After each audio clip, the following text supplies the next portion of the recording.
distinguished-looking gentleman is an extremely old actor. Being an actor, he will go on speaking for some time. It is not important that you hear what he says. However, it is important that you know where you are and why you are here.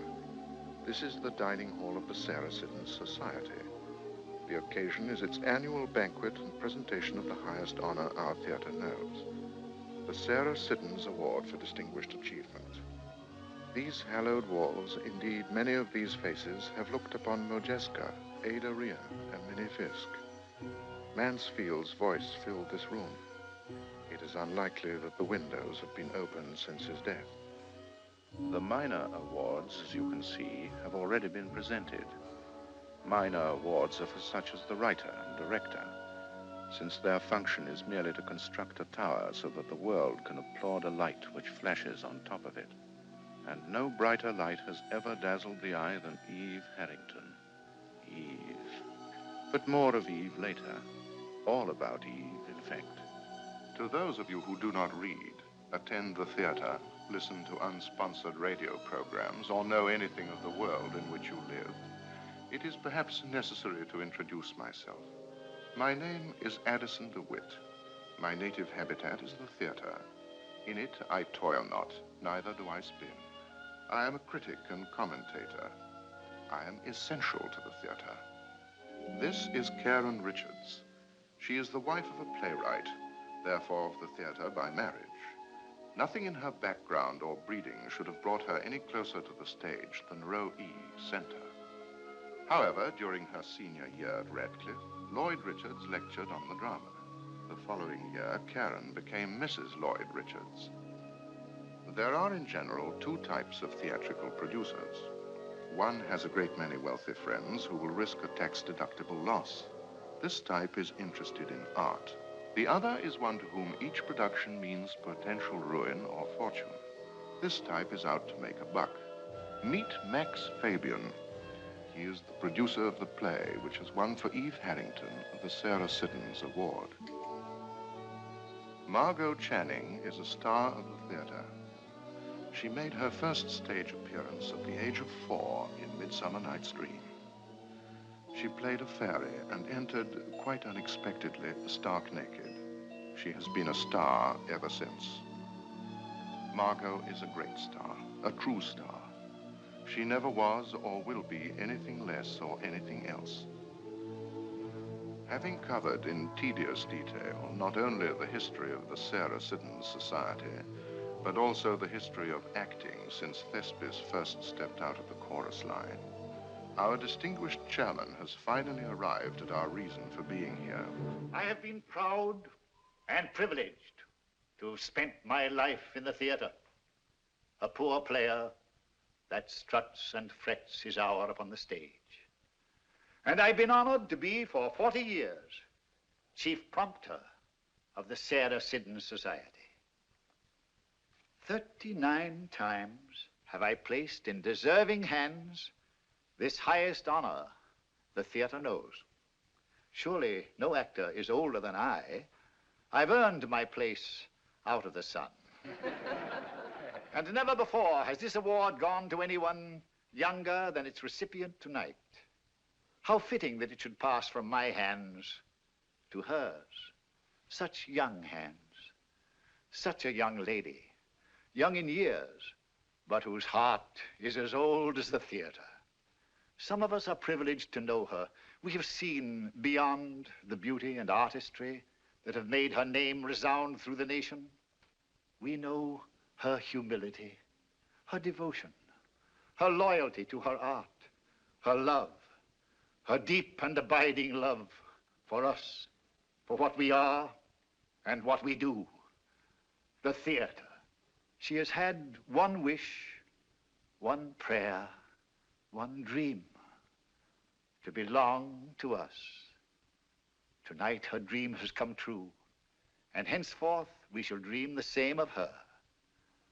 Honored members, ladies and gentlemen, for distinguished achievement in the theater, the Sarah Siddons Award to Miss Eve Harrington.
Mrs. Richards. There you are. It seemed odd suddenly. You're not being here. Why should you think I wouldn't be? Well, why should you be? After all, 6 nights a week for weeks of watching even Margo Channing enter and leave a theater. I hope you don't mind my speaking to you. Not at all. I've seen you so often. It took every bit of courage I could raise. To speak to just a playwright's wife? I'm the lowest form of celebrity. You're Margo Channing's best friend. You and your husband are always with her. And Mr. Sampson.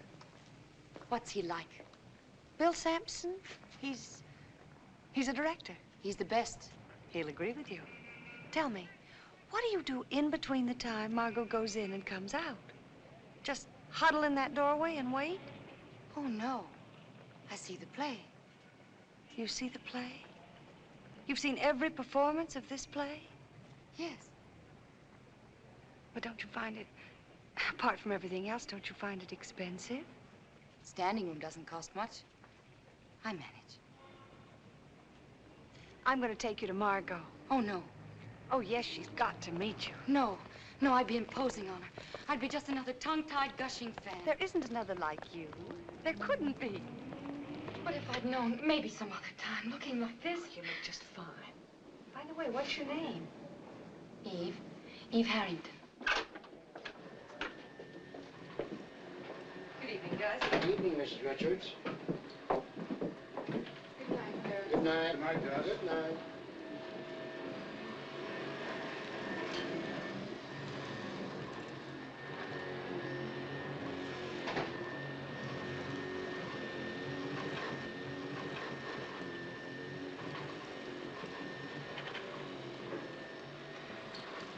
You can breathe it, can't you? Like some magic perfume.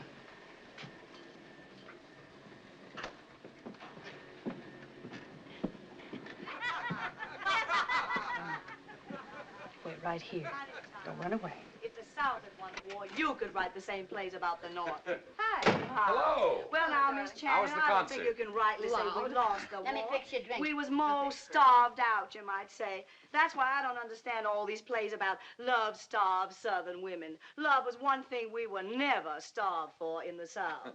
Margo's interview with a lady reporter from the South. And the minute it gets printed, they're going to fire on Gettysburg all over again. It was Fort Sumter they fired on. I never played Fort Sumter.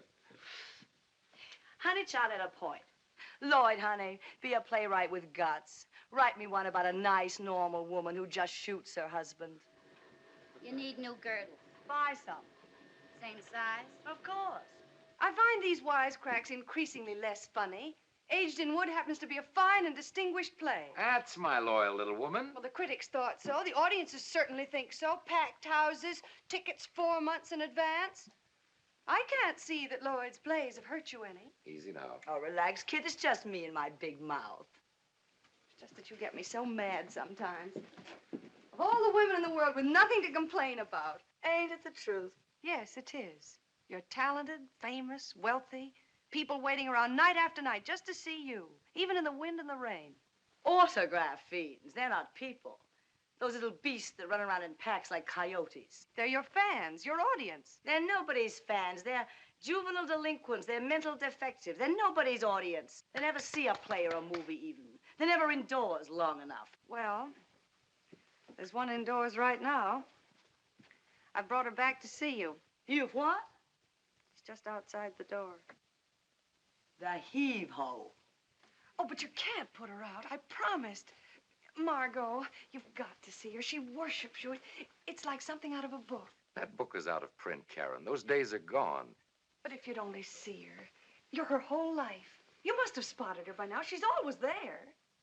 Oh, the mousy one with the trench coat and the funny hat. How could I miss her every night, every matinee? Well. Come in, Eve. I thought you'd forgotten about me. Oh, not at all. Margo, this is Eve Harrington. How do you do, my dear? Oh, brother. Hello, Miss Channing. My husband. Hello, Miss Harrington.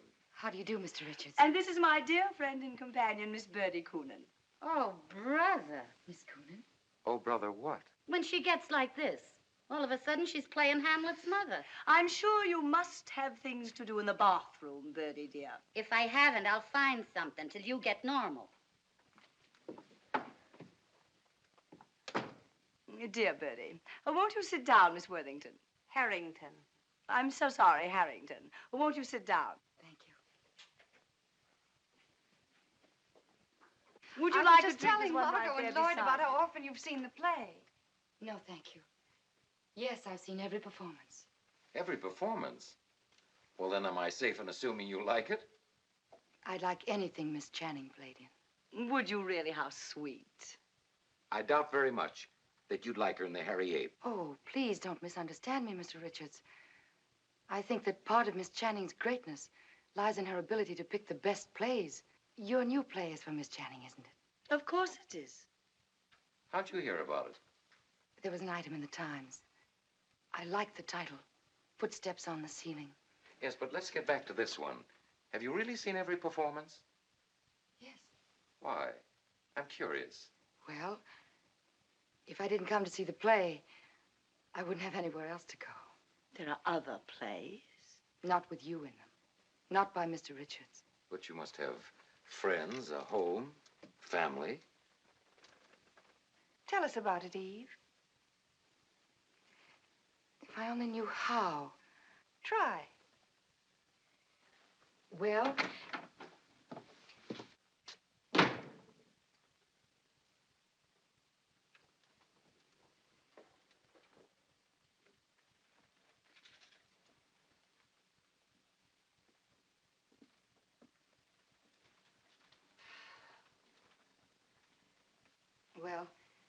it started with the play before this one, Remembrance. Remembrance.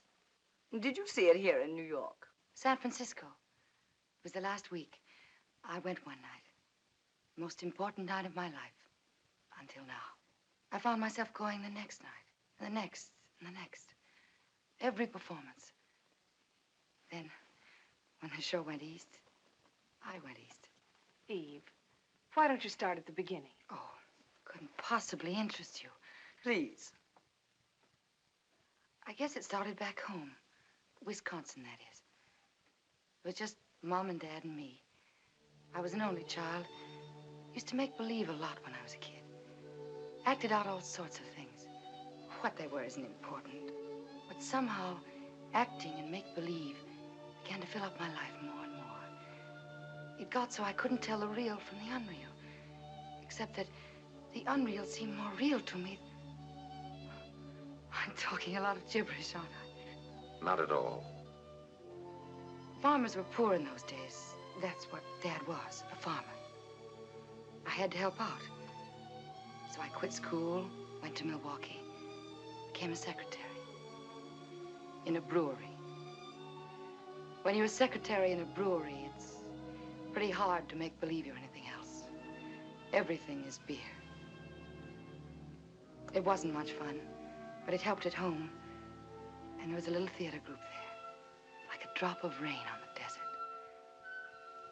That's where I met Eddie. He was a radio technician. We paid Lillian for 3 performances. That was awful. Then the war came, and we got married. Eddie was in the Air Force. They sent him to the South Pacific. You were with the OWI, weren't you, Mr. Richards? That's what Who's Who says. Well, with Eddie gone, my life went back to beer. Except for a letter a week.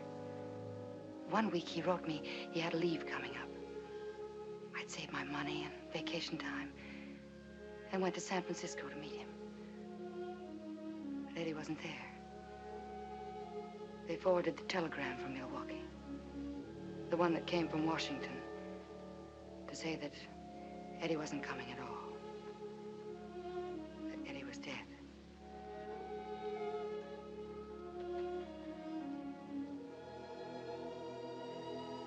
I figured I'd stay in San Francisco. I was alone. I couldn't go back without Eddie. I found a job, and his insurance helped. And there were theaters in San Francisco. And then one night, Margo Channing came to play in Remembrance.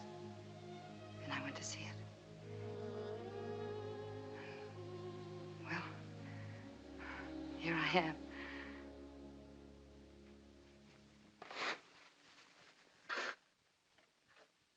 What a story. Everything but the bloodhound snapping at her rear end.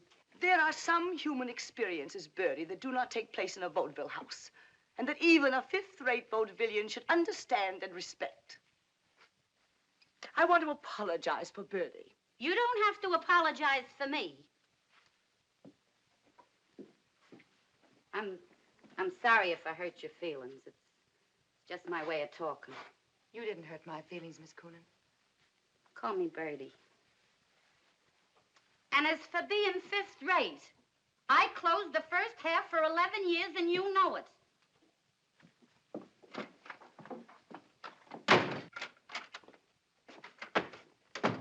47 minutes from now, my plane takes off, and how do I find you? Not ready yet, looking like a junkyard. Thank you so much. Is it sabotage? Does my career mean nothing to you? Have you no human consideration? Show me a human, and I might have. Bill. The airlines have clocks, even if you haven't. I start shooting a week from Monday. Zanuck is impatient. He wants me. He needs me. Zanuck, what are you two lovers? Only in some ways. You're pretty. I'm a junkyard. Bill, Huh? this is Eve Harrington. Hi. My wonderful junkyard. The mystery and dreams you find in a junkyard. Heaven help me. I love a psychotic. Hello. What's your name? Eve Harrington. You've already met. Huh? Where? Right here, just a minute ago. That's nice. You're not going, are you? I think I'd better. I can hardly find the words to say how it's been. No, don't go. The four of you must have so much to say to each other with Mr. Sampson leaving. No, stick around, please.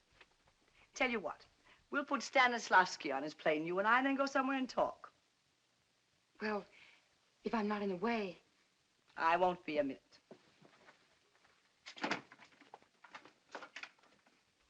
Lloyd, we've got to go.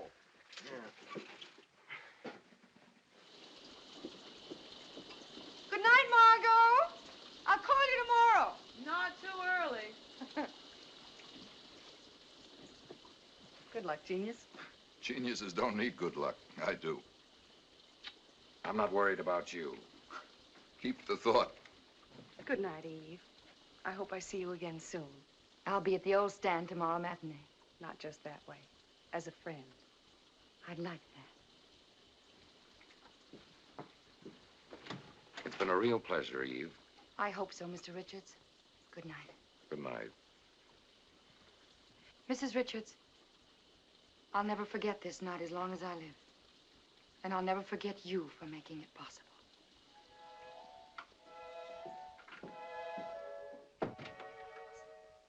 And I'll never forget you, Eve. Where were we going that night, Lloyd and I? Funny. The things you remember and the things you don't.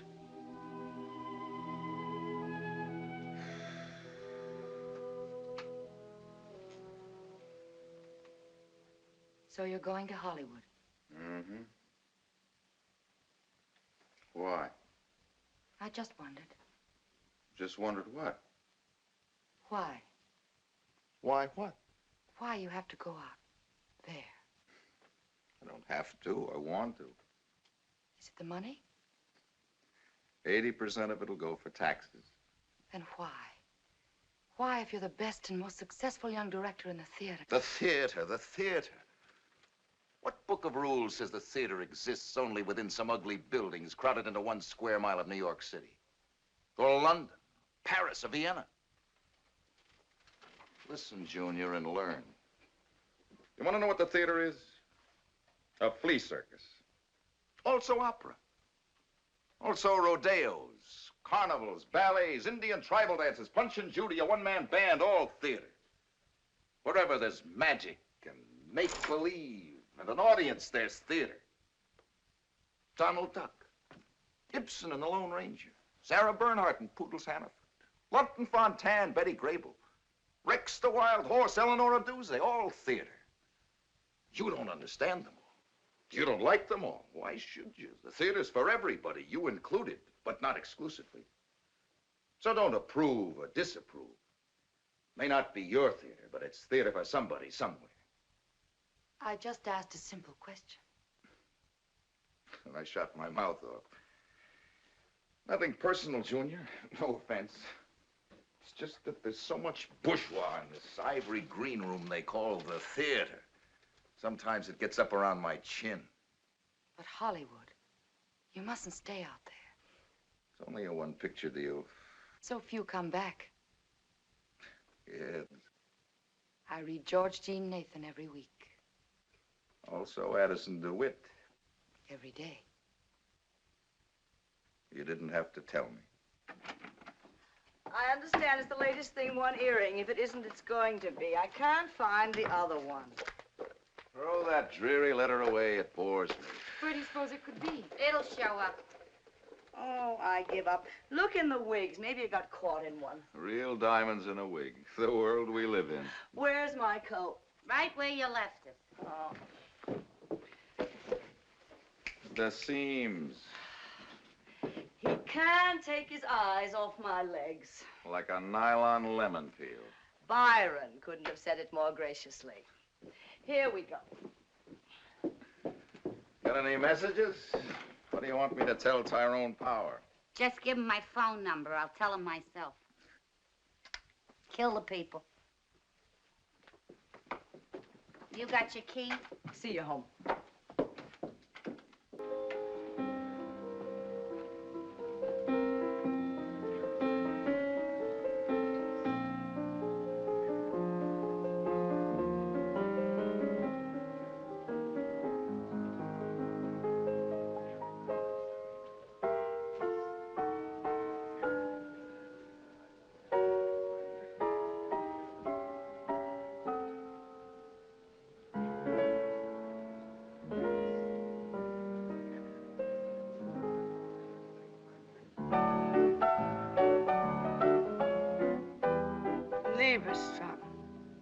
I just played it, Play it again. but that was the 4th straight time.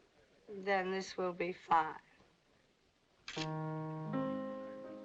Many of your guests have been wondering when they may be permitted to view the body. Where has it been laid out? It hasn't been laid out. We haven't finished with the embalming. As a matter of fact, you're looking at it. The remains of Margo Channing. Sitting up. It is my last wish to be buried sitting up. Wouldn't you feel more natural taking a bow? You know nothing about feelings, natural or unnatural. Then without feelings, your guests were also wondering whether the music couldn't be a shade more on the, shall we say, happier side? If my guests do not like it here, I suggest they accompany you to the nursery, where I'm sure you will all feel more at home. Margo, you by any chance haven't got any bicarbonate of soda in the house? Poor Max. Heartburn. It's that Miss Caswell. I don't see why she hasn't given Addison heartburn. No heart to burn? Everybody has a heart, except some people. Of course I've got bicarb. I've got a box in the pantry. We'll put your name on it, Max Fabian. It will stay there, always, just for you. Let the rest of the world beat their brains out for a buck. It's friends that count. And I have friends. I love you, Max. I really mean it. I love you. Come to the pantry. She loves me like a father. Also, she's loaded.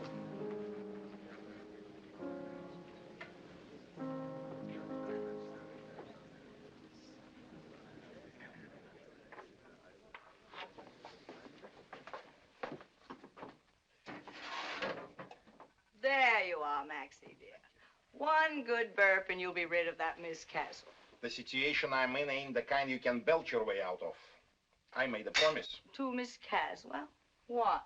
Well, for an audition, you know, for this part we are replacing. What's her name? Your sister. What? Not too, please. Well, if she can act, she might not be bad. She looks like she might burn down a plantation. Right now, I feel like there is one burning in me. When's the audition? A couple weeks. Tell you what. Why don't I read with her? Would you? Anything to help you out, Max. Now, that's cooperation. I appreciate it. Not at all. And now you can do me a great favor, if Just you would. name it. Give Eve Harrington a job in your office. You get quick action, don't you? I wouldn't think of taking that girl away from you. You said yourself my inventory was in shape, all my merchandise put away. To keep her here with nothing to do, I'd be standing in her way. And you need her, Max. Well, what will she do? Well, she'd be a great help. She'd read scripts, interview people you have to see, get rid of those you don't have to. You'd be a man of leisure, Max. Well... Think of your health. More time to relax in the fresh air at a racetrack. I don't think it's such a good idea. Promise? Promise. That's my Max. Oh, there you are, both of you. Max, Karen's decided it's time to go. Where is she now? Up in your room. Well, if you'll excuse me, I go and tell Miss Castle.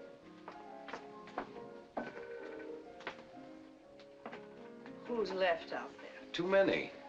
And besides, you've got a new guest, a movie star from Hollywood. Shucks. And I sent my autograph book to the cleaners.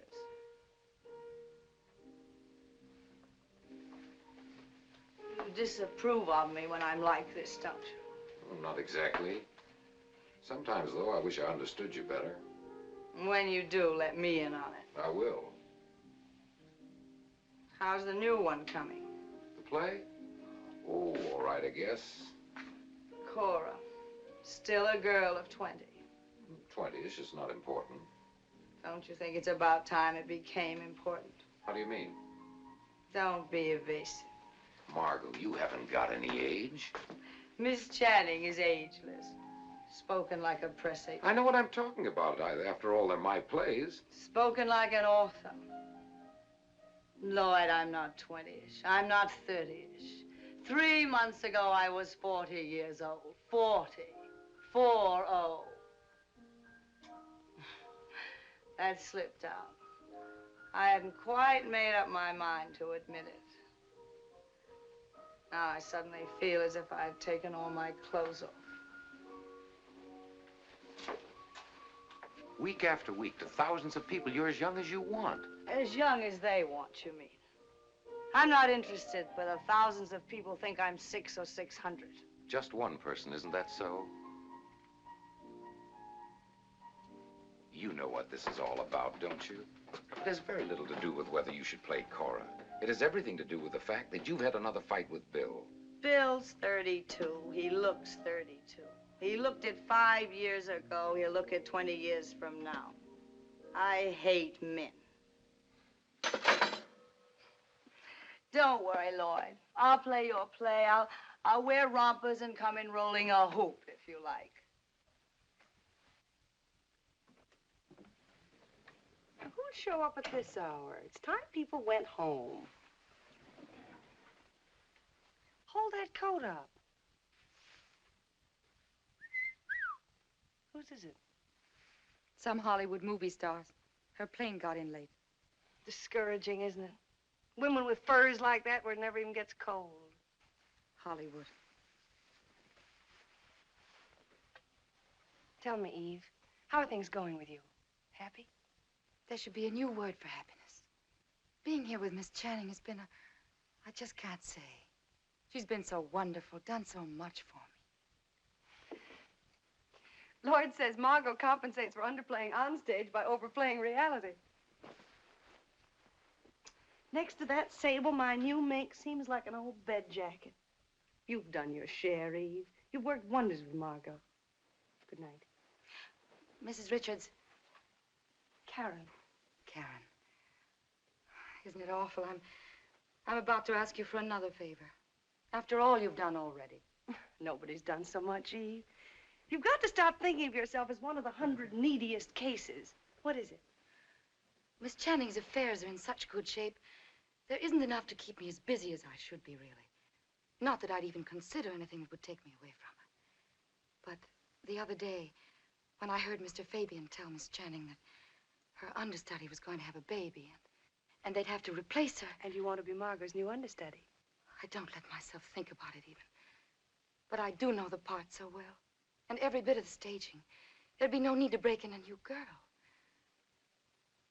Suppose I had to go on one night. To an audience that came to see Margo Channing. Oh, no, I couldn't possibly.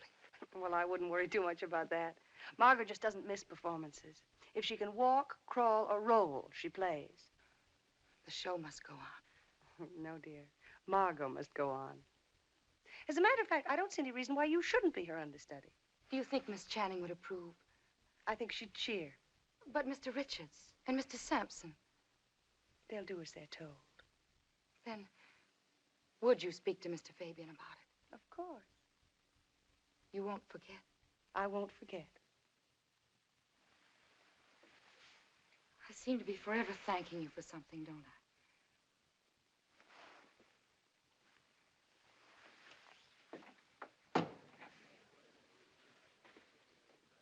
The bed looks like a dead animal act.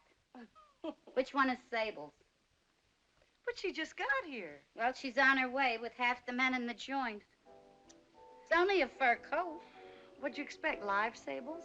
Diamond collar, gold sleeves, you know, picture people.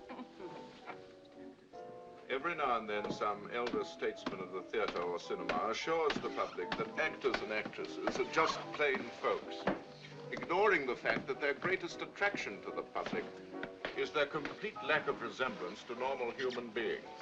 Now there's something a girl could make sacrifices for. Probably have. Sable. Sable? Did she say Sable or Gable? Either one. We all have abnormality in common. We're a breed apart from the rest of humanity, we theater folk.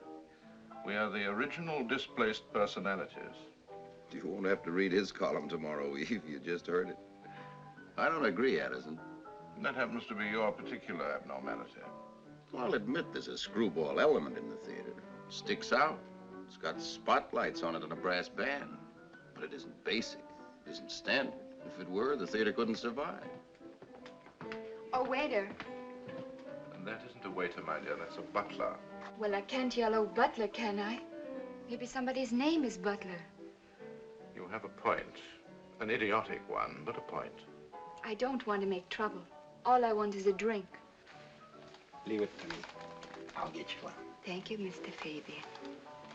Well done. I can see your career rising in the east like the sun. You were saying? I was saying that the theater is 9/10 hard work. Work done the hard way by sweat, application, and craftsmanship. I'll agree to this. To be a good actor or actress or anything else in the theater means wanting to be that more than anything else in the world. Yes. Yes, it does. It means a concentration of desire or ambition and sacrifice such as no other profession demands. And I'll agree that the man or woman who accepts those terms can't be ordinary, can't be just someone. To give so much for almost always so little. So little. So little, did you say? Why, if there's nothing else, there's applause. I've listened backstage to people applaud. It's like waves of love coming over the footlights and wrapping you up. Imagine to know every night that different hundreds of people love you. They smile, their eyes shine, you've pleased them. They want you. You belong. Just that alone is worth anything.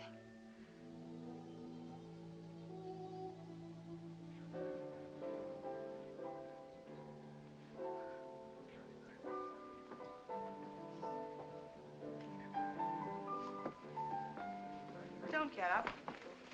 And please stop acting as if I were the Queen Mother. I'm sorry, I didn't mean... Outside of a beehive, Margo, your behavior would hardly be considered either queenly or motherly. You're in a beehive, pal, didn't you know? We're all busy little bees, full of stings, making honey day and night.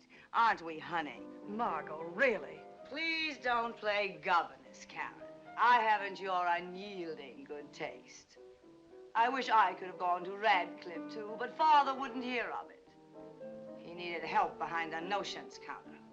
I'm being rude now, aren't I? Or should I say, ain't I? You're maudlin and full of self-pity. You're magnificent. How about calling it a night? And you pose as a playwright. A situation pregnant with possibilities, and all you can think of is everybody go to sleep. It's a good thought. It won't play. As a non-professional, I think it's an excellent idea. Excuse me.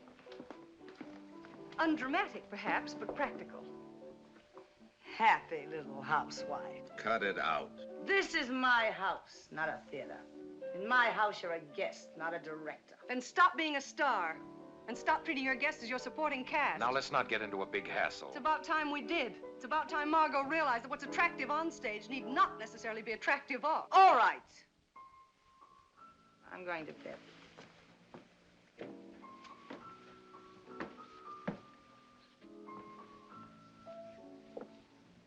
You be host. It's your party. Happy birthday, welcome home. And we who are about to die salute you. Need any help?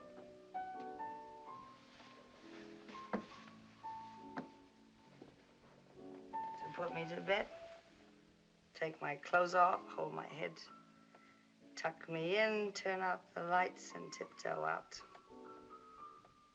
Eve would, wouldn't you, Eve? If you'd like. I wouldn't like.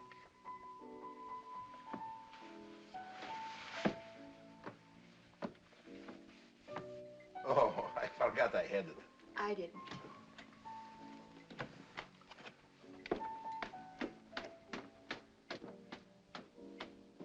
Too bad.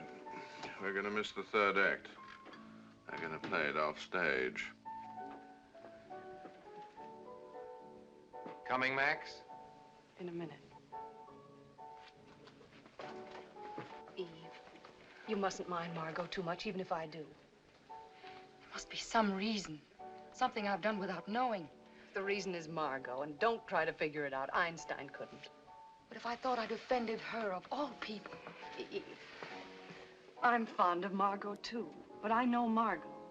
And every now and then, there is nothing I want to do so much as kick her right square in the pants. Well, she has to pick on someone. I'd just as soon it was me. Max is gonna drop us. Good night. Good night. Good night. Mrs. Richards, you won't forget, will you? What we talked about before. No, Eve. I won't forget.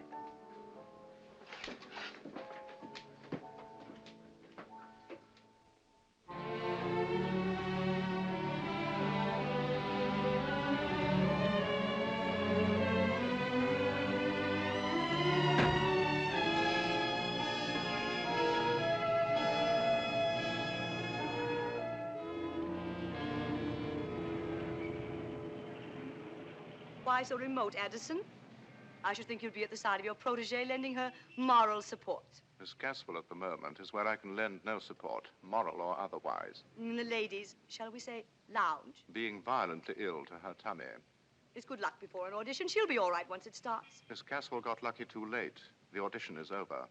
Over it can't be. I came here to read with Miss Caswell. I promised Max. Well, the audition was called for 2:30, and it's now nearly 4. Is it really? I must start wearing a watch. I never have, you know. Who read with Miss Caswell? Bill? No. Lloyd? No. Well, that can't have been Max. Who? Naturally enough, your understudy. I consider it highly unnatural to allow a girl in an advanced state of pregnancy. I refer to your new and unpregnant understudy, Miss Eve Harrington. Eve? My understudy? Didn't you know? Of course I knew. Just slipped your mind. How, was Miss Caswell? Frankly, I don't remember. Just slipped your mind. Completely. Nor, I am sure, can anyone else present tell you how Miss Caswell read, or whether Miss Caswell read or rode a pogo stick. Was she that bad? Margo, as you know, I've lived in the theater as a Trappist monk lives in his faith. I have no other world, no other life. And once in a great while, I experience that moment of revelation for which all true believers wait and pray. You were one. Jean Eagle's another. Paolo Vesely, Hayes. There are others, 3 or 4. Eve Harrington will be among them. I take it she read well. It wasn't a reading, it was a performance. Brilliant, vivid, something made of music and fire. How nice. In time, she'll be what you are. A mass of music and fire. And that's me. An old kazoo and some sparklers. Tell me, was Bill swept away too? Or were you too full of revelation to notice? Bill didn't say. But Lloyd was beside himself. He listened to his play as if it had been written by someone else, he said. It sounded so fresh, so new, so full of meaning. How nice for Lloyd. How nice for Eve. How nice for everybody. Eve was incredibly modest. She insisted that no credit was due her, that Lloyd felt as he did only because she read his lines exactly as he'd written them. The implication being that I have not been reading them as written? To the best of my recollection, neither your name nor your performance entered the conversation.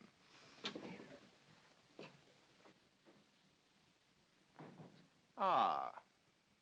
Feeling better, my dear? Like I just swam the English Channel. Now what? Your next move, it seems to me, should be towards television. Tell me this, do they have auditions for television? That's all television is, my dear, nothing but auditions.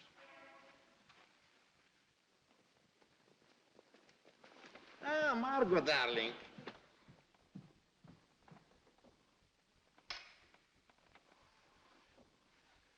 Mm-hmm. Terribly sorry I was late. Lunch was long and I couldn't find a cab. Where's Miss Caswell? Shall we start? Oh, hello, Eve. Hello, Miss Channing. How are you making out in Mr. Fabian's office? Now, Max, I don't want you working this child too hard just because you promised. As you see, I kept my promise, too. It's all over. What's all over? The audition. Eve read with Miss Caswell. Eve? Oh, how enchanting. However did you two get the idea of letting Eve read with Miss Caswell? Well, she's your understudy. Eve, my understudy?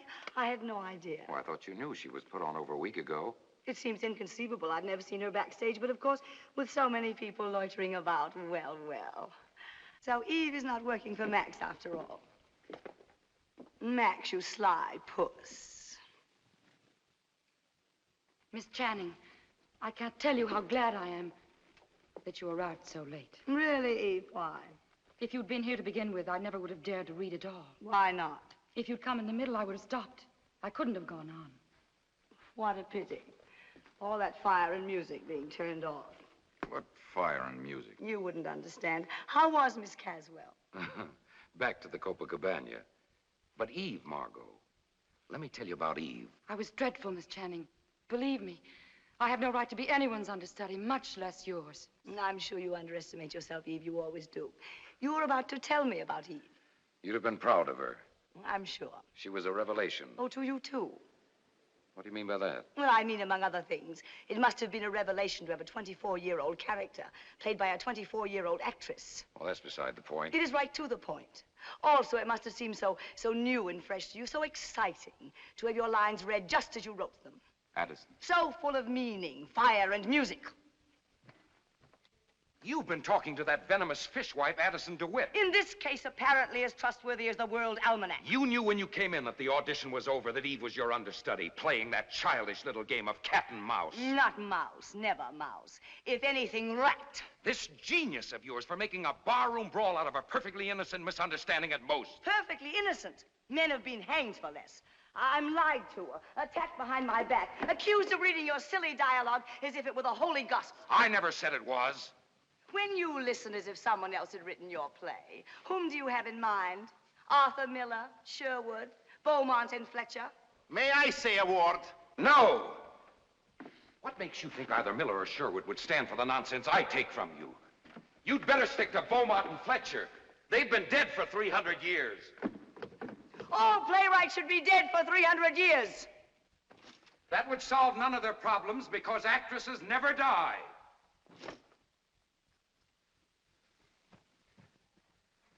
The stars never die and never change. You may change this star anytime you want for a new and fresh and exciting one, fully equipped with fire and music, anytime you want, starting with tonight's performance.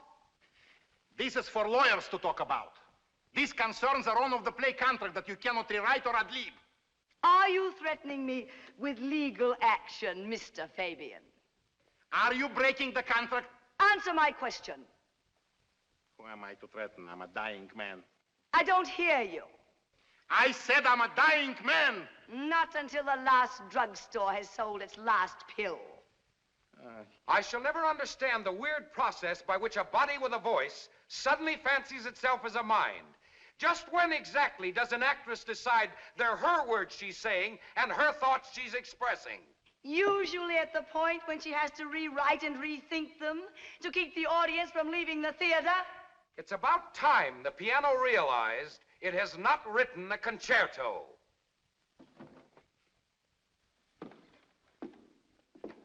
And you, I take it, are the Paderewski who plays his concerto on me, the piano? Where is Princess Fire and Music? Who? The kid, Junior.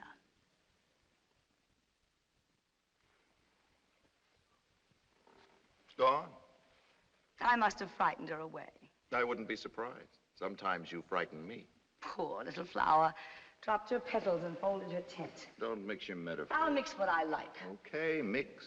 I'm nothing but a body with a voice, no mind. What a body. What a voice. That ex-ship news reporter. No body, no voice, all mine. The gong rang. The fight's over. Calm down. I will not calm down. Don't calm down. You're being terribly tolerant, aren't you? I'm trying terribly hard. Well, you needn't be. I will not be tolerated, and I will not be plotted against. Here we go. Such nonsense. What do you all take me for? Little Nell from the country? Been my understudy for over a week without my knowing it. Carefully hidden, no doubt. Now, don't get carried away. Arrives here for an audition when everyone knows I will be here. And gives a performance. Out of nowhere, gives a performance. You've been all through that with Lloyd. The playwright doesn't make the performance, and it doesn't just happen, and this one didn't. Full of fire and music and whatnot. Carefully rehearsed, I have no doubt. Full of those Bill Sampson touches. I am sick and tired of these paranoid outbursts. Paranoid? I didn't know Eve Harrington was your understudy until 2:30 this afternoon. Tell that to Dr. Freud along with the rest of it. No, I'll tell it to you. For the last time, I'll tell it to you. Because you've got to stop hurting yourself and me and the two of us by these paranoid tantrums. Oh, that word again. I don't even know what it means. Well, it's about time you found out. I love you. I love you. Ha! You're a beautiful and an intelligent woman. A body with a voice. A beautiful and an intelligent woman and a great actress. A great actress at the peak of her career. You have every reason for happiness. Except happiness. Every reason. But due to some strange, uncontrollable, unconscious drive, you permit the slightest action of a kid like... A kid. Of a kid like Eve to turn you into an hysterical, screaming harpy. Now, once and for all, stop it.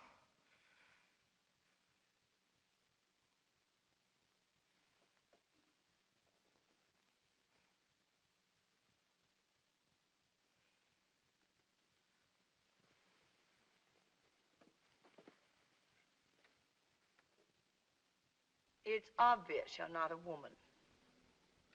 I've been aware of that for some time. Well, I am. I'll say. Don't be condescending. Come on, get up. I'll buy you a drink. I'll admit I may have seen better days, but I'm still not to be had for the price of a cocktail. Like a salted peanut. Margo, let's make peace. Terms are too high. Unconditional surrender. Just being happy? Just stopping all this nonsense about Eve? And Eve and me? Not nonsense. But if I tell you it is as I just did, were you listening to me?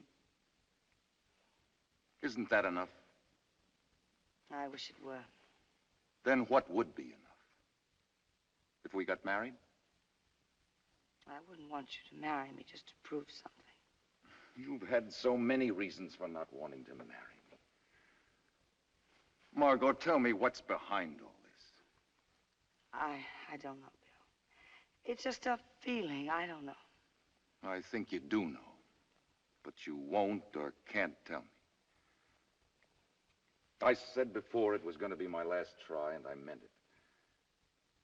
I can't think of anything else to do. I wish I could. We usually wind up screaming and throwing things as the curtain comes down, then it comes up again and everything's fine. But not this time. You know, there isn't a playwright in the world who could make me believe this would happen between two adult people. Goodbye, Margo.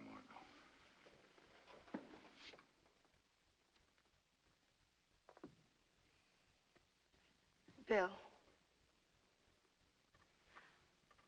where are you going? To find Eve? That suddenly makes the whole thing believable.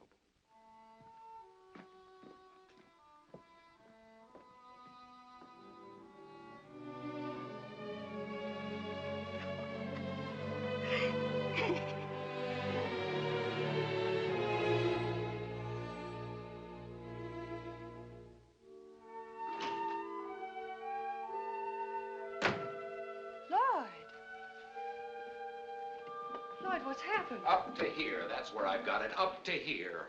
Of all the star-ridden, presumptuous, hysterical... Margo again. And again and again. 2 hours late for the audition to begin with. Well, that's on time for Margo. And then a childish, heavy-handed routine about not knowing Eve was her understudy. Well, it's just possible she didn't. Of course she knew. For one thing, Addison told her how superbly Eve had read the part. Karen, let me tell you about Eve. She's got everything. A born actress. Sensitive, understanding, young, exciting, vibrant. Don't run out of adjectives, dear. Everything a playwright first thinks of wanting to write about. Until his play becomes a vehicle for Miss Channing. Margo hasn't done badly by it. Margo's great. She knows it, that's the trouble. She can play Peck's bad boy all she wants, and who's to stop her? Who's to give her that boot in the rear she needs and deserves? It's gonna be a cozy weekend. What is? We're driving out to the country tomorrow night. Just the four of us. Bill, Margo, you and I. Well, we've spent weekends before with nobody talking. Just be sure to lock up all blunt instruments and throwable objects. Newton, they say, thought of gravity by getting hit on the head by an apple. And the man who invented the steam engine, he was watching a tea kettle, but not me. My big idea came to me just sitting on a couch. That boot in the rear to Margo. Heaven knows she had one coming. From me, from Lloyd, from Eve, Bill, Max, and so on. We'd all felt those size fives of hers often enough. But how? The answer was buzzing around me like a fly. I had it, but I let it go. Screaming and calling names is one thing, but this could mean... Why not? Why, I said to myself, not? It would all seem perfectly legitimate, and there were only two people in the world who would know. Also, the boot would land where it would do the most good for all concerned. And after all, it was no more than a perfectly harmless joke, which Margo herself would be the first to enjoy. And no reason why she shouldn't be told about it. In time.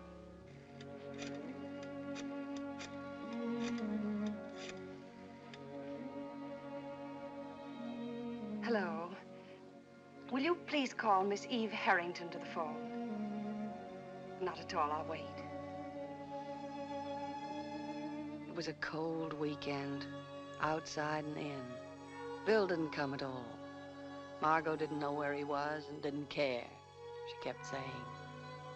Somehow we staggered through Sunday, and by the time we drove Margo to the station late Monday afternoon, she and Lloyd had thawed out to the extent of being civil to each other. What time is it? When you asked a minute ago, it was 5:42. It is now 5:43. When you ask again a minute from now, it will be... I just don't want Margo to miss her train. As it is, she'll barely make the theater. 5:55. We'll be at the station in plenty of time. That little place just 2 hours from New York is on my list of things I'll never understand, like collecting shrunken Indian heads. Well, of all people, you should know what it means to want a little peace and quiet. Peace and quiet is for libraries. Lloyd, please. Just a little skid, that's all. This road's like glass. Karen and I just don't want an accident. I have no intention of having an accident. It isn't important whether you do. We are wearing long underwear. You know, what's this?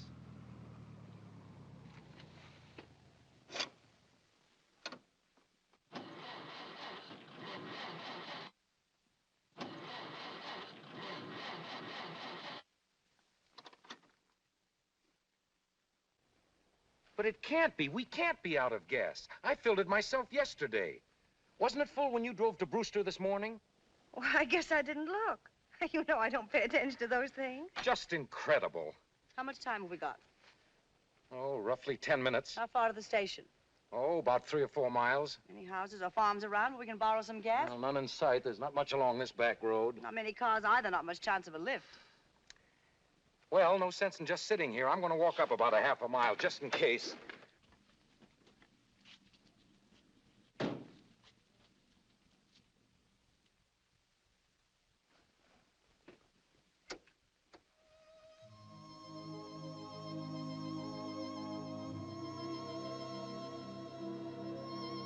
You want it on?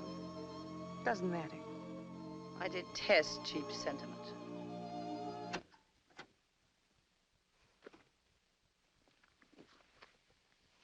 Karen. Mm-hmm. No, thank you. I haven't been very pleasant this weekend. We've all been a little tense lately. Come to think of it, I haven't been very pleasant for weeks. For that, I'm truly sorry. More than any two people I know, I don't want you and Lloyd to be angry with me.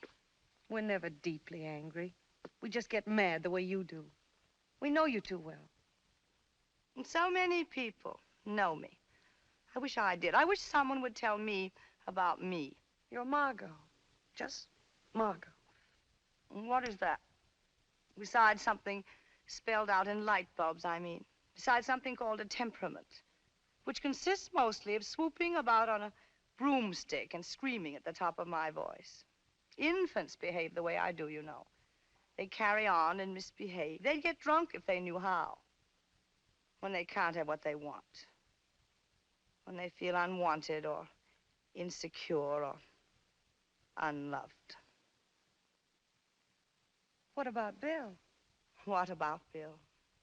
He's in love with you. More than anything in this world, I love Bill. And I want Bill. And I want him to want me. But me, not Margo Channing.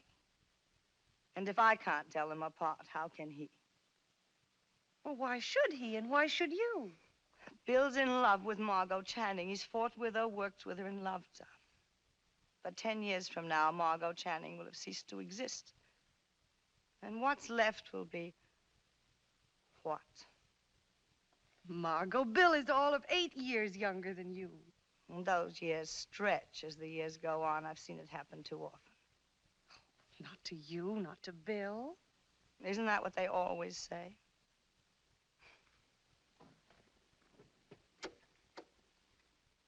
No, I don't suppose the heater runs if the motor doesn't. It's silly, isn't it? You think they'd fix it so people could just sit in a car and keep warm? About Eve. I've acted pretty disgracefully toward her, too. Well... Don't fumble for excuses. Not here and now with my hair down. At best, let's say I've been oversensitive to her. Well, to the fact that she's so young, so feminine and so helpless. To so many things I want to be for Bill.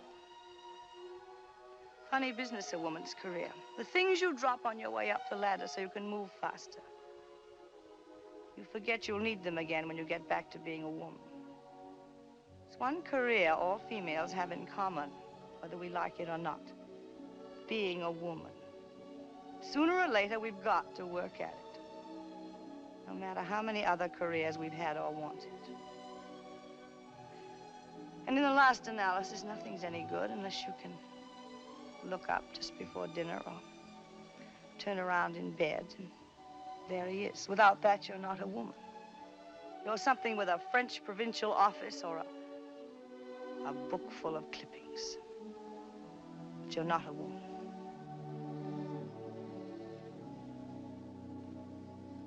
Slow curtain, the end. Margo, I want you to know how sorry I am about this. About what? This. I can't tell you how sorry I am. Don't give it a thought. One of Destiny's merry pranks. After all, you didn't personally drain the gasoline tank yourself.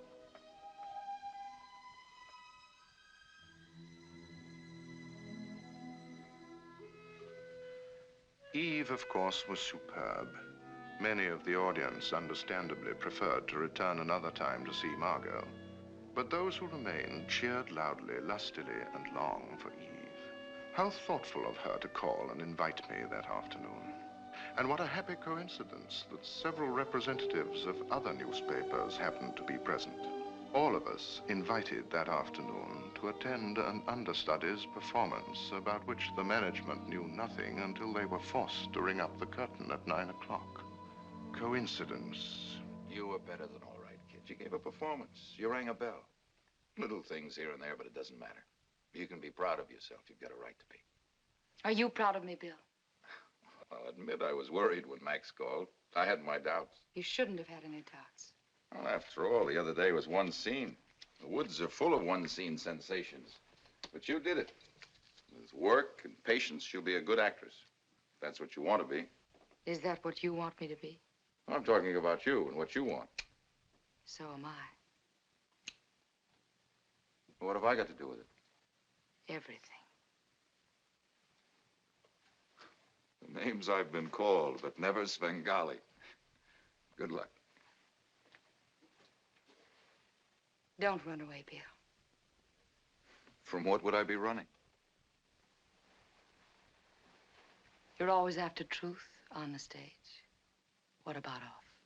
I'm for it. Then face it. I have. Ever since that first night here in this dressing room. When I told you what every young actress should know? When you told me that whatever I became, it would be because of you. Makeup's a little heavy. And for you. You're quite a girl. You think? I'm in love with Margo. Hadn't you heard? You hear all kinds of things. I'm only human, rumors to the contrary, and I'm as curious as the next man. Find out. Only thing. What I go after, I want to go after. I don't want it to come after me.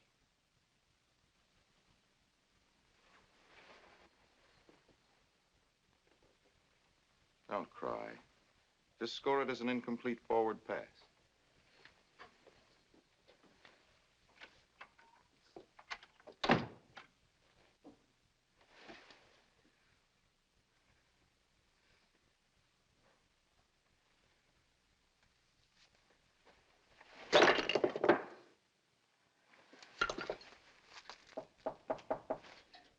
Who is it? May I come in? Certainly, Mr. DeWitt. I expected to find this little room overcrowded with a theater full of people at your feet. I consider myself lucky they didn't throw things. Of course, your performance was no surprise to me. After the other day, I regarded it as no more than a promise fulfilled. You're more than kind. But it's still Miss Channing's performance. I'm just the carbon copy you read when you can't find the original. You're more than modest. It's not modesty. I just don't try to kid myself. A revolutionary approach to the theater. But if I may make a suggestion. Please do. I think the time has come for you to shed some of your humility. It is just as false not to blow your horn at all as it is to blow it too loudly. I don't think I've done anything to sound off about. We all come into this world with our little egos equipped with individual horns. Now, if we don't blow them, who else will? Even so. One pretty good performance by an understudy. It'll be forgotten tomorrow. It needn't be. Even if I wanted to, as you say, be less humble, blow my own horn, how would I do it? I'm less than nobody. I am somebody. You certainly are. Leave the door open a bit, so we can talk.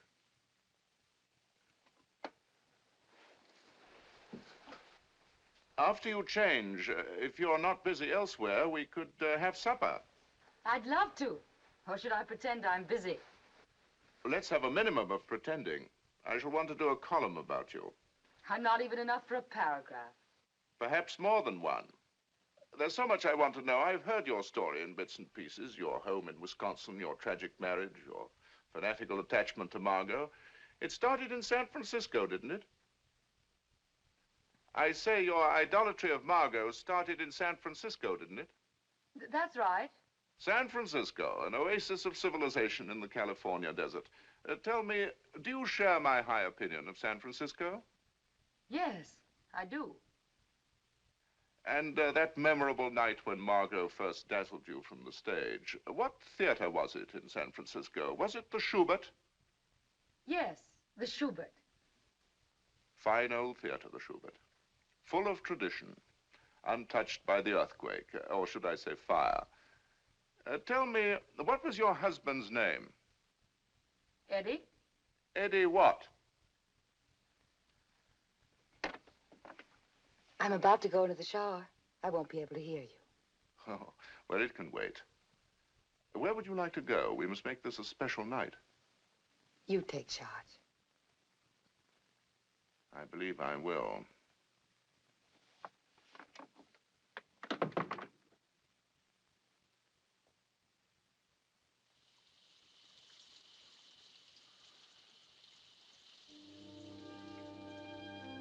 Some of the morning papers carried a little squib about Eve's performance. Not much, but full of praise. I couldn't imagine how they found out about it. But Lloyd said Max's publicity man probably sent out the story. At any rate, I felt terribly guilty and ashamed of myself, and wanted nothing so much as to forget the whole thing. Margo and I were having lunch at 21, just like girlfriends, with hats on. Has Miss Channing come in? Not yet, Mrs. Richards. Thank you. Oh, Eve! I've heard the most wonderful things about your performance. Mostly relief that I managed to stagger through it at all. She was magnificent. Well, then you've heard, too. I was there, an eyewitness. You were there at the play last night? A happy coincidence. We're having lunch with a movie talent scout. Well, they certainly don't waste much time, do they? It's nothing definite yet. It's just to have lunch. They'll be wasting this much of their time at any rate. Eve has no intention of going to Hollywood. By the smartness of your dress, I take it that your luncheon companion is a lady. Margo. Margo lunching in public? Oh, it's a new Margo, but she's just as late as the old one. She may be later than you think. Why not read my column to pass the time? The minutes will fly like hours. Thank you, Addison. And now we must join our sunburnt eager beaver. Goodbye, Karen. Goodbye.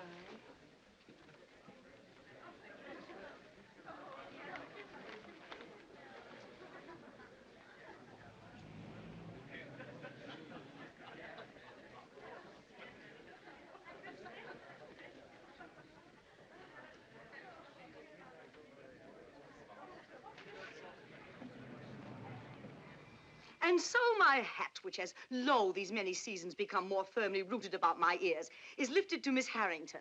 I am once more available for dancing in the streets and shouting from the housetops. I thought that one went out with Wolcott.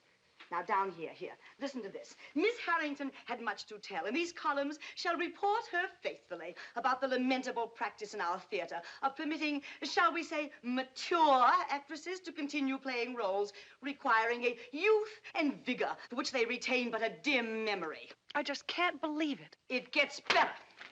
About the understandable reluctance on the part of our entrenched first ladies of the stage to encourage, shall we say, younger actresses, about Miss Harrington's own long and unsupported struggle for opportunity. I can't believe Eve said those things. In this rat race, everybody's guilty till they're proved innocent. One of the differences between the theater and civilization. What gets me is how all the papers in town happen to catch that particular performance. Lloyd says it's a publicity release. The little witch must have sent out Indian runners, snatching critics out of bars and steam rooms and museums or wherever they hole up. But she won't get away with it. Nor will Addison do it in his poison pen. If Equity or my lawyer can't or won't do anything about it, I shall personally stuff that pathetic little lost lamb down Mr. DeWitt's ugly throat.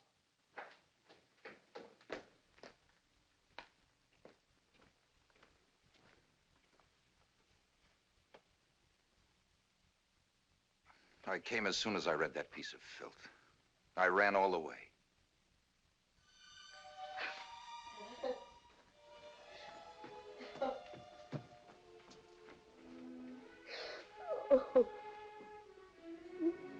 Bill's here, baby. Everything's all right now.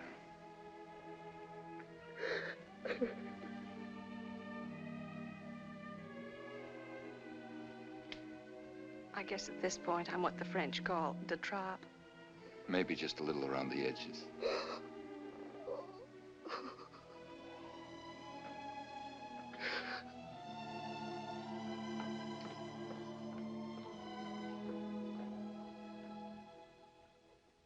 It's Addison from start to finish. It drips with his brand of venom. Taking advantage of a kid like that, twisting her words, making her say what he wanted her to say. Where'd you get all that information? Eve. Eve? She's been to see me. Oh, As a matter of fact, she left just before you came in. You just missed her. that was a pity. Wanted to explain about the interview. Wanted to apologize to someone. And didn't dare face Margo. I wonder why. She started to tell me all about it and couldn't finish. She cried so. You know, I've been going over our financial condition, if you'll pardon the expression. That's quite a change of subject. What with taxes coming up and since I'm a playwright and not an oil well operator, well, I've been thinking I'm trying hard to follow you. if instead of waiting until next season to do Footsteps on the Ceiling, which is in pretty good shape, and if Margo can be talked into going on tour with Aged in Wood, we could put Footsteps into production right away. I'm beginning to catch up. If we can cast it properly, that is. Maybe get some younger actress for the part. Someone who'd look the part as well as play it. You've got to admit it'd be a novelty. Now you're quoting Addison. Or Eve. Eve did mention the play, but just in passing. She'd never asked to play a part like Cora. She'd never had the nerve. Eve would ask Abbott to give her Costello. No, I got the idea myself while she was talking to me about the play. With gestures, of course. For once, to write something and have it realized completely. For once, not to compromise. Lloyd Richards, you are not to consider giving that contemptible little worm the part of Cora. Now, just a minute. Margo Channing's not been exactly a compromise all these years. Why, half the playwrights in the world would give their shirts for that particular compromise. Now, just a minute. It strikes me that Eve's disloyalty and ingratitude must be contagious. All this fuss and hysteria because an impulsive kid got carried away by excitement and the conniving of a professional manure slinger named DeWitt. She apologized, didn't she? On her knees, I've no doubt. Very touching, very Academy of Dramatic Arts. That bitter cynicism of yours is something you've acquired since you left Radcliffe. That cynicism you refer to, I acquired the day I discovered I was different from little boys. Hello? Oh, hi, Margo. No, not at all. Karen and I were just chatting. Why, yes, I'm sure we can, and I'm sure we'd love to. Right. 11:45-ish. See you then. Margo and Bill want us to meet them at the Cub Room tonight after the theater for a bottle of wine. Margo Channing in the Cub Room. I couldn't be more surprised if she'd said Grant's tomb. I'm glad Bill's back. They'd die without each other. Darling, I didn't promise Eve anything, just that I thought she'd be fine for the part. But there were some practical difficulties. Such as? Well, you, for one. I told her you were set on Margo playing the part, and I certainly wouldn't make a change without your approval. That's fine. Fine and dandy. Just refer all of Miss Eve Harrington's future requests to me.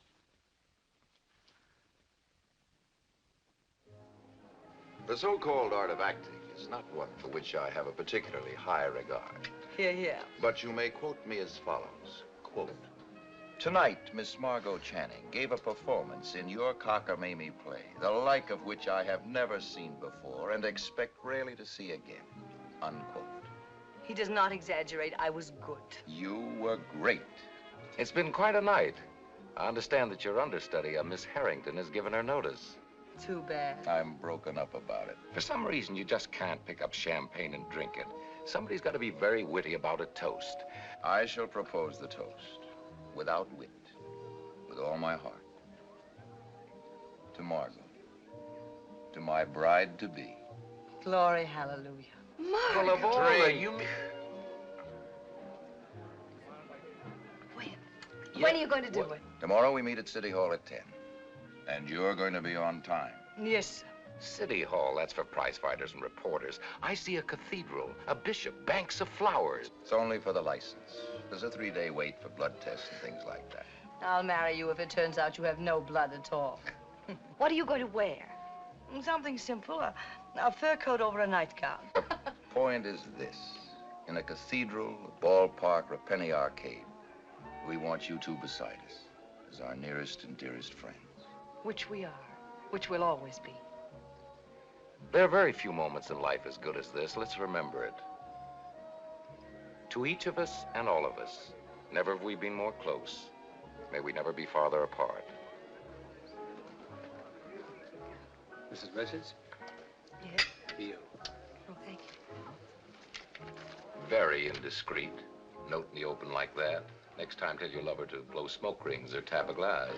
Lloyd, I want you to be big about this. The world is full of love tonight. No woman is safe. Well, this beats all world's records for running, jumping, or standing gall. Please forgive me for butting into what seems such a happy occasion, but it's most important that I speak with you. Please, and that's underlined, meet me in the ladies' room. Eve. I understand she's now the understudy in there. Hand me that empty bottle. I may find her. Well, look. There's Rasputin.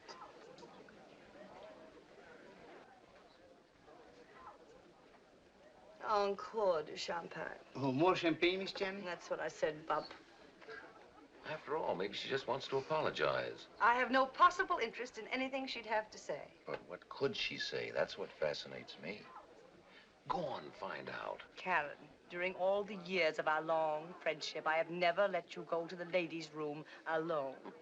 Now I must. I am busting to find out what's going on in that feverish little brain waiting in there. All right.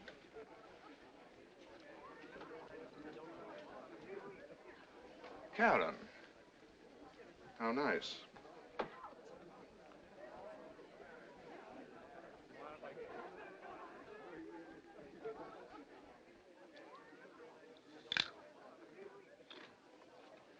Very effective, but why take it out on me?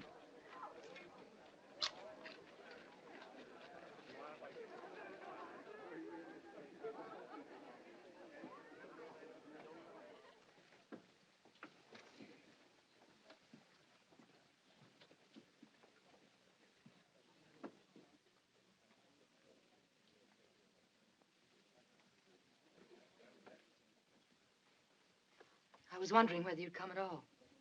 Don't get up. Don't act as if I were the Queen Mother. I don't expect you to be pleasant. I don't intend to be. Can't we sit down just for a minute? I've got a lot to say, and none of it's easy. There can't be very much. But there is. Easy or not, I won't believe a word of it. Why should you? Please sit down.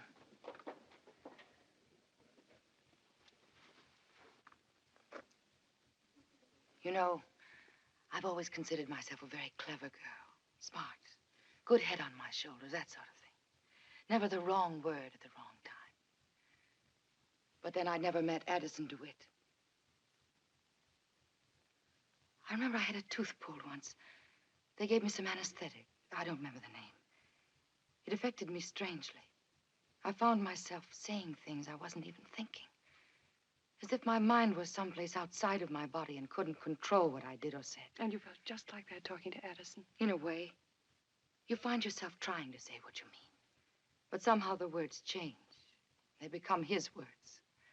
And suddenly you're not saying what you mean, but what he means. Do you expect me to believe that you didn't say any of those things? That they were all Addison? I don't expect you to believe anything. Except that the responsibility is mine. And the disgrace. Let's not get overdramatic. You really have a low opinion of me, haven't you? I'll give you some pleasant news. I've been told off in no uncertain terms all over town.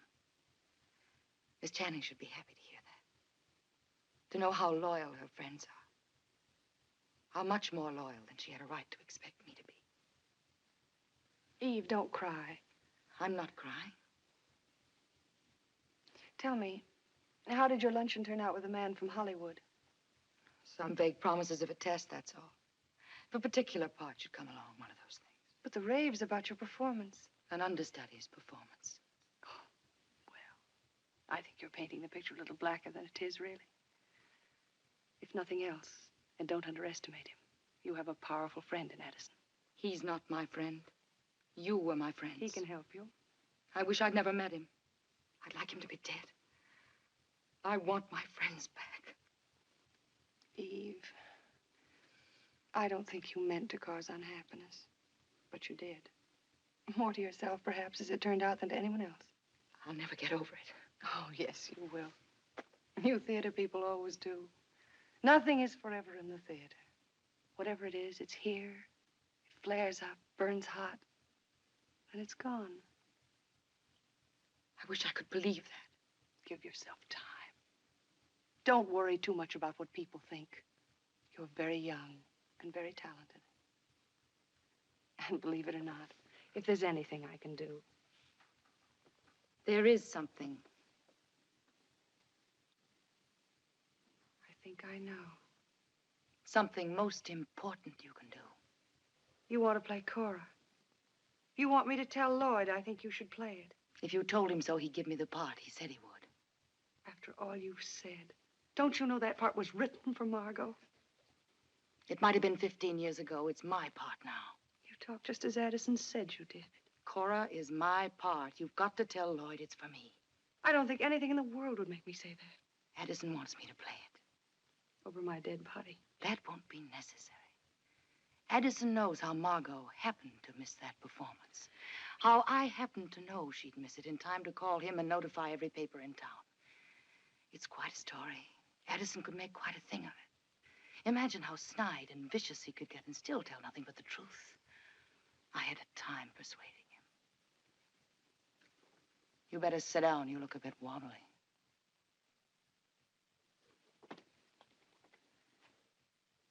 If I play Cora, Addison will never tell what happened, in or out of print. A simple exchange of favors. I'm so happy I can do something for you at long last. Your friendship with Margo. Your deep, close friendship. What would happen to it, do you think, if she knew the cheap trick you'd played on her for my benefit? You and Lloyd. How long, even in the theater, before people forgot what happened and trusted you again? No. It'd be so much easier for everyone concerned if I were to play Cora. So much better theater, too. A part in a play. You do all that just for a part in a play. I'd do much more for a part that good.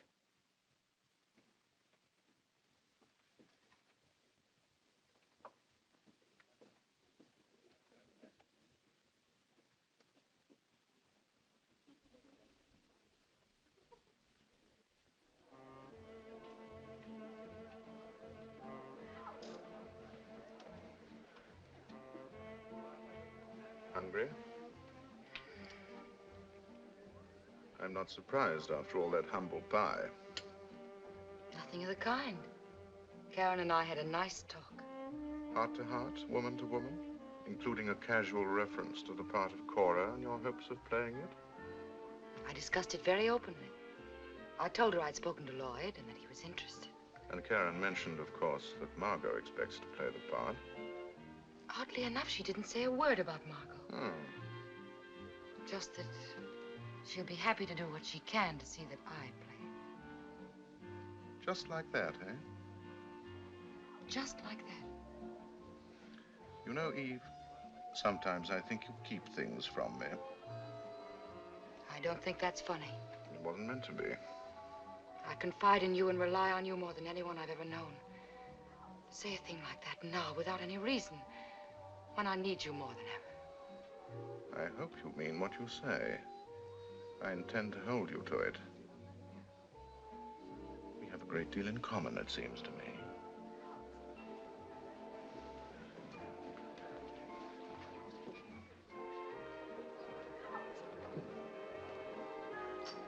Well, what happened? Nothing much. She apologized. With tears. With tears. But not right away. First the business of fighting them back, chin up, stout fella. Check. Very classy stuff, lots of technique. You mean all this time she's done nothing but apologize? What did you say? Not much. Groom, may I have a wedding present? What would you like, Texas? I want everybody to shut up about Eve. Just shut up about Eve. That's all I want. Give Karen more wine. Never have I been so happy. Isn't it a lovely room? The Cub Room. What a lovely, clever name. Where the elite meet. Never have I seen so much elite, all with their eyes on me, waiting for me to crack that little gnome on the noggin with a bottle. But not tonight. I'm forgiving tonight. Even Eve, I forgive Eve. There they go. There goes Eve. Eve Evil, little Miss Evil. But the evil that men do, how does that go, Groom? Something about the good they leave behind. I played it once in Rep in Wilkes-Barre. You've got it backwards even for Wilkes-Barre. You know why I forgive Eve. She left good behind. The four of us here together. It's Eve's fault I forgive her. And Bill, especially Bill, she did that too. You know, she probably means well after all. She is a louse. Never try to outguess Margo. Groom, Yes, you know what I'm going to be? cowboy A married lady. with a paper to prove it. I'm going to look up at 6 o'clock, and there he'll be. Remember, Karen? I remember. You'll be there, won't you? Often enough to keep the franchise. No more make-believe, off stage or on. Remember Lloyd. I mean it now. Lloyd, will you promise not to be angry with me? Well, that depends. No, I mean really deeply angry. I don't think I could be. Well, I don't want to play Cora. What? Now, wait a minute. You're always so touchy about his plays. It isn't the part. It's a great part and a fine play. But not for me anymore. Not for a four-square, upright, downright, forthright married lady. What's your being married got to do with it? It means I've finally got a life to live. I don't have to play parts I'm too old for. Just because I've got nothing to do with my nights. Oh, Lloyd, I know you've made plans. I'll make it up to you, believe me. I'll tour a year with this one, anything. Only you do understand, don't you?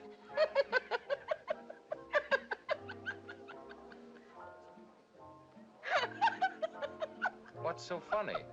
Nothing. Nothing. Everything. Everything's so funny.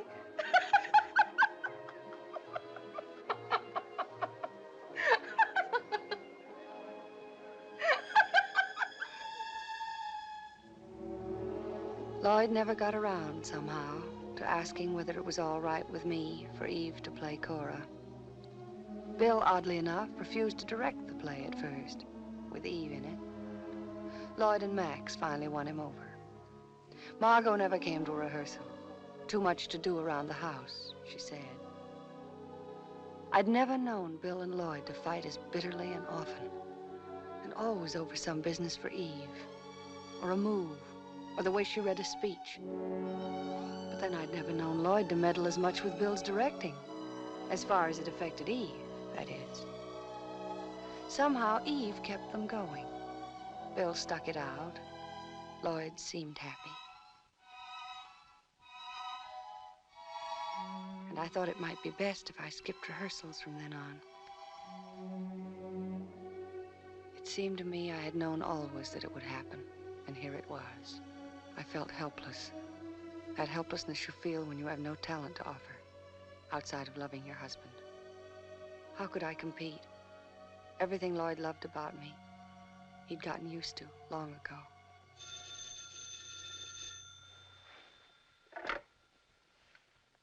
Hello? Who? Who's calling, Mr. Richards? My name wouldn't mean anything. I room across the hall from Eve Harrington. And she isn't well. She's been crying all night, and she's hysterical, and she doesn't want a doctor, and... Who is it? What's it all about? Did Miss Harrington tell you to call Mr. Richards? Oh, no, Eve didn't say to call him. But I remember that I saw Mr. Richards with her a couple of times, and, well, I thought they being such good friends, and... Hello, this is Lloyd Richards. Where is Eve? Let me talk to her. Hello, Mr. Richards. She's upstairs in her room. I really hate to bother you this way, but the way Eve's been feeling, I've just been worried sick, what with her leaving tomorrow for New Haven and all. Tell her not to worry. Tell her I'll be right over.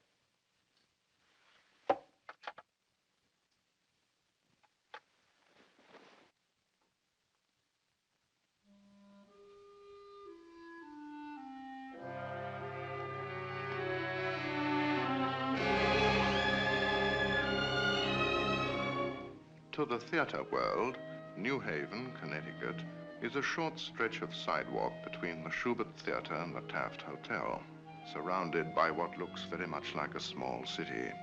It is here that managers have what are called out-of-town openings, which are openings for New Yorkers who want to go out of town. What a day. What a heavenly day. D-Day. Just like it. And tomorrow morning you will have won your beachhead on the shores of immortality. Stop rehearsing your column. Isn't it strange, Addison? I thought I'd be panic-stricken, want to run away or something. Instead, I can't wait for tonight to come. To come and go. Are you that sure of tomorrow? Aren't you? Frankly, yes.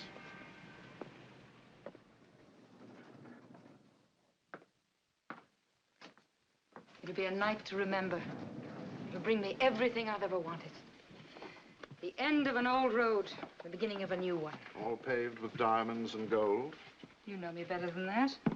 Paved with what, then? Stars. What time? Almost 4. Plenty of time for a nice long nap. You rehearsed most of last night. You could sleep now, couldn't you? Why not? The mark of a true killer. Sleep tight, rest easy, and come out fighting. Why did you call me a killer? What did I say, killer? I meant champion. I get my boxing terms mixed. Addison, come in for a minute, will you? I've got something to tell you.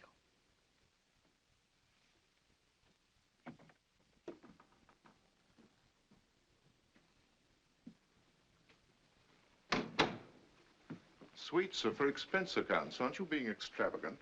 Max is paying for it. He and Lloyd had a terrific row, but Lloyd insisted. Can I fix you a drink? Also with the reluctant compliments of Max Fabian? Lloyd. I never have any. He likes a few drinks after we finish, so he set it up. Some plain soda. Lloyd must be expecting a record run in New Haven. Well, that's for tonight. You're invited. We're having everyone up after the performance. We are? Lloyd and I. I find it odd that Karen isn't here for the opening, don't you? Addison. She's always been so fanatically devoted to Lloyd. One would think that only death or destruction could keep her. Addison, just a few minutes ago, when I said this would be a night to remember, that it would bring me everything I ever wanted. Oh, yeah, something about an old road ending and a new one starting, all paved with stars. I didn't mean just the theater. What else? Lloyd Richards. He's going to leave Karen. We're going to be married. So that's it. Lloyd. Still just the theater, after all. It's nothing of the kind. Lloyd loves me. I love him. I know nothing of Lloyd and his loves. I leave those to Louisa May Alcott, but I do know you. I'm in love with Lloyd. Lloyd Richards is commercially the most successful playwright in America. You have no right to say such thing. And artistically the most promising. Eve, dear, this is Addison. Oh, Addison, won't it be just perfect? Lloyd and I. There's no telling how far we can go. You'll write great plays for me. I'll make them great. You're the only one I've told. The only one who knows except Lloyd and me. And Karen. She doesn't know. She knows enough not to be here. But not all of it. Not that Lloyd and I are going to be married. I see. And when was this unholy alliance joined? We decided night before last, before we came up here. I trust the setting was properly romantic. Lights on dimmers and gypsy violins off stage. The setting wasn't romantic, but Lloyd was. He woke me up at 3 o'clock in the morning, banging on my door. He couldn't sleep, he said. He'd left Karen. Couldn't go on with a play or anything else until I promised to marry him. We sat and talked until it was light. He never went home. You sat and talked until it was light? We sat and talked, Addison. I want a run at the play contract. There never was, and there never will be another like you. Well, say something. Anything. Congratulations. Skål. Good work, Eve.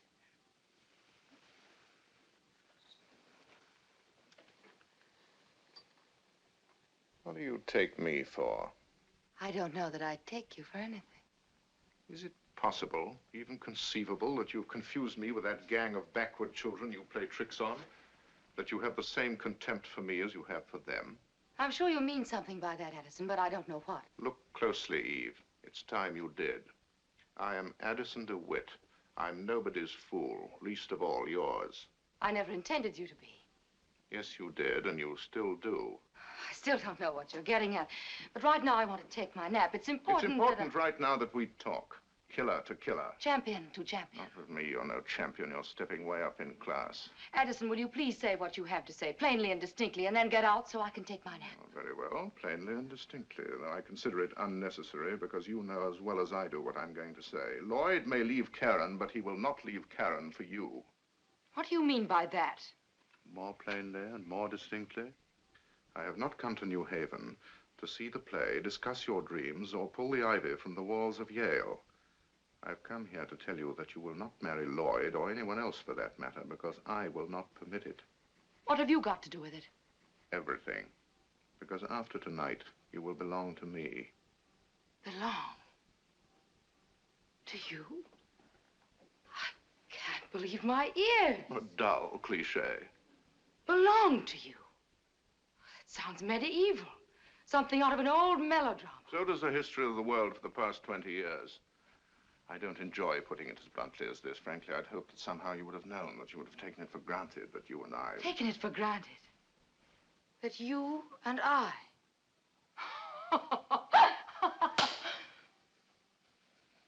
Now remember, as long as you live, never to laugh at me.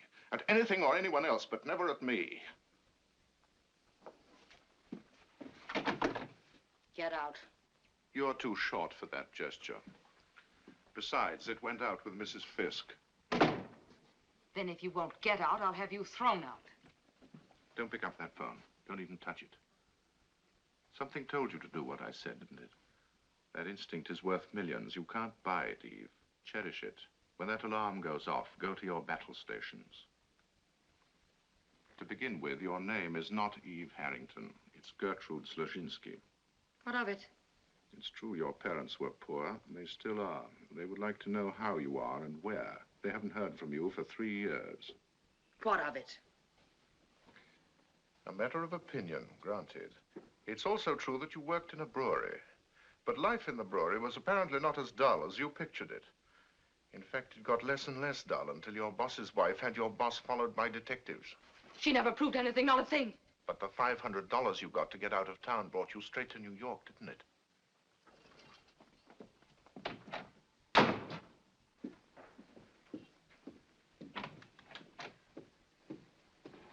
That $500 brought you straight to New York, didn't it? She was a liar.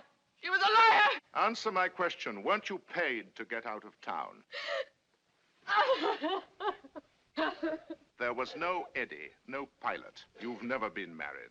That was not only a lie, it was an insult to dead heroes and the women who loved them. San Francisco has no Schubert Theater. You've never been to San Francisco. That was a stupid lie, easy to expose, not worthy of you. I had to get in to meet Margo. I had to say something, be somebody, make her like me. And she did like you. She helped and trusted you. You paid her back by trying to take Bill away. That's not true. I was there. I saw you and heard you through the dressing room door. You used my name and column to blackmail Karen into getting you the part of Cora, and you lied to me about it. No, no, no! I had lunch with Karen not 3 hours ago, as always with women who try to find out things she told more than she learned. Now, do you want to change your story about Lloyd beating at your door the other night?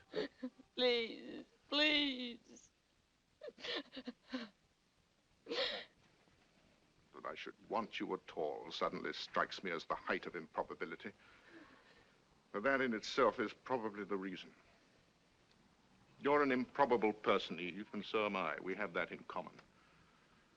Also a contempt for humanity, an inability to love and be loved, insatiable ambition and talent.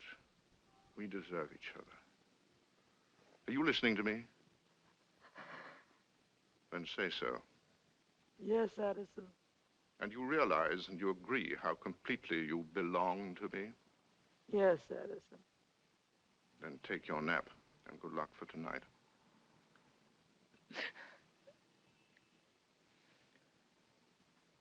I won't play tonight.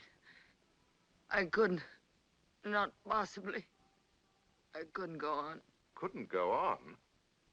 You'll give the performance of your life.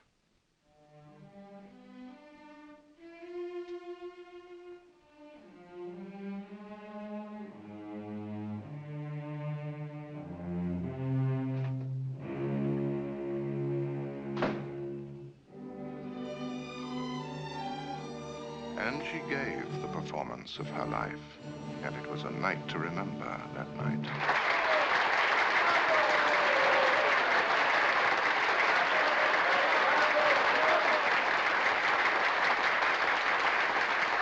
Honored members of the Sarah Siddons Society, distinguished guests, ladies and gentlemen, what is there for me to say? Everything wise and witty has long since been said by minds more mature and talents far greater than mine. For me to thank you as equals would be presumptuous. I am an apprentice in the theater and have much to learn from all of you. Let me say only that I am proud and happy, and that I regard this great honor not so much as an award for what I have achieved, but as a standard to hold against what I have yet to accomplish. And further, that I regard it as bestowed upon me only in part.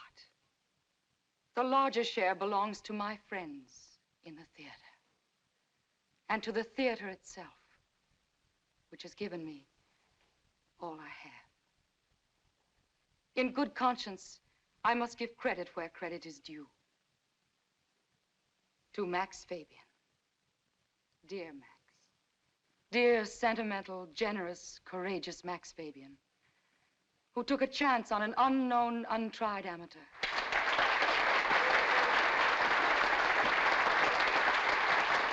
To my first friend in the theater, whose kindness and graciousness I shall never forget. Karen, Mrs. Lloyd Richards.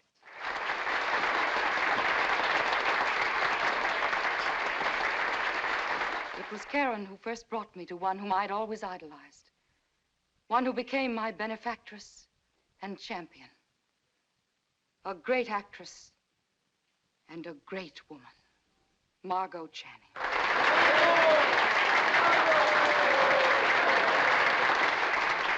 To my director, who demanded always a little more than my talent could provide, but who taught me patiently and well, Bill Sampson.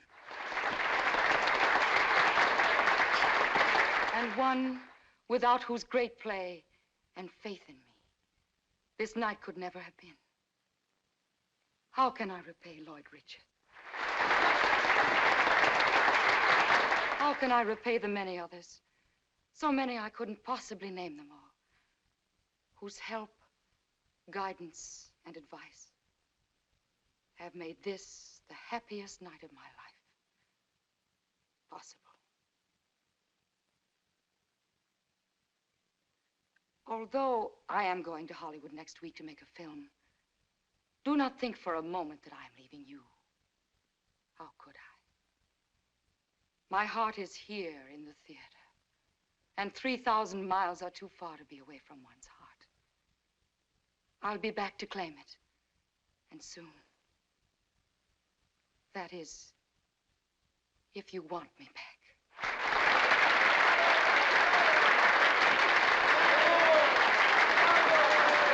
Good night to all, a good night.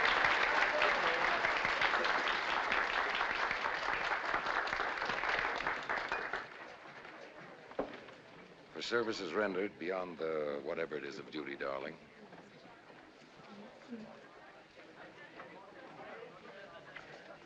Come on, I'm the host. I got to get home before my guests start stealing the liquor. Congratulations, Eve. Thank you, Karen. Congratulations, Miss Harrington. Oh, thank you so much. Nice speech, Eve. But I wouldn't worry too much about your heart. You can always put that award where your heart ought to be. I don't suppose there's a drink left. You can have one at Max's. I don't think I'm going. Why not? Because I don't want to. I'm so happy for you, Eve. Thank you so much. Well, Max has gone to a great deal of trouble. This is going to be an elaborate party, and it's for you. No, it isn't. It's for this.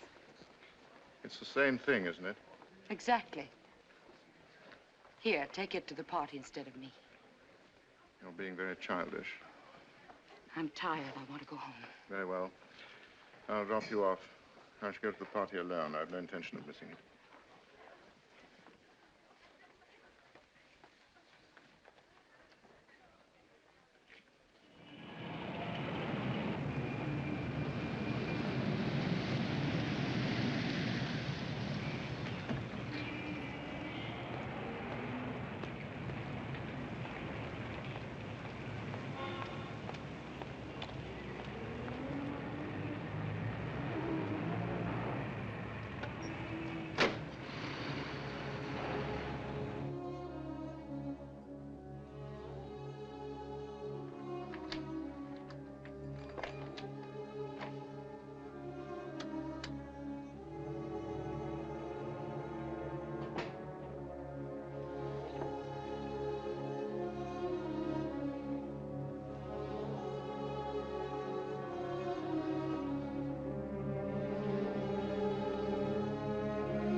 Who are you?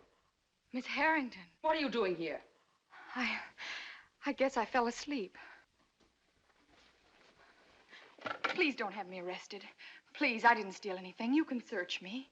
How did you get in here? I hid outside in the hall till the maid came to turn down your bed. She must have forgot something. When she went to get it, she left the door open. I sneaked in and hid till she finished. And then I just looked around. Pretty soon I was afraid that somebody would notice the lights were on, so I turned them off. And then I guess I fell asleep. You were just looking around. That's all. What for? You probably won't believe me. Probably not. It was for my report. What report? To whom? About how you live, what kind of clothes you wear, what kind of perfume and books, things like that. You know the Eve Harrington clubs that they have in most of the girls' high schools. I've heard of them. Ours was one of the first, Erasmus Hall. I'm the president. Erasmus Hall. That's in Brooklyn, isn't it? Well, lots of actresses come from Brooklyn. Barbara Stanwyck and Susan Hayward. Of course, they're just movie stars. You're going to Hollywood, aren't you? Mm-hmm. From the trunks you're packing, you must be going to stay a long time. I might.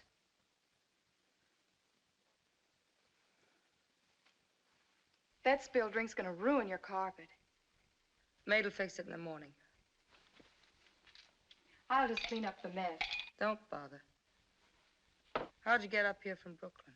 Subway. How long does it take? Oh, with changing and everything, a little over an hour. It's after 1 now. You won't get home till all hours. I don't care if I never get home.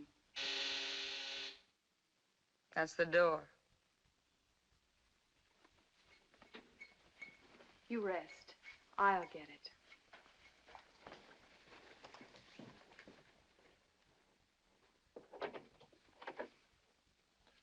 Hello. Who are you? Miss Harrington's resting, Mr. DeWitt. She asked me to see who it is. Oh, well, we won't disturb her rest. It seems Miss Harrington left her award in the taxicab. Will you give it to her? Tell me, how did you know my name? It's a very famous name, Mr. DeWitt. And what's your name? Phoebe. Phoebe? I call myself Phoebe. And why not? Tell me, Phoebe, do you want someday to have an award like that of your own? More than anything else in the world. Then you must ask Miss Harrington how to get one. Miss Harrington knows all about it.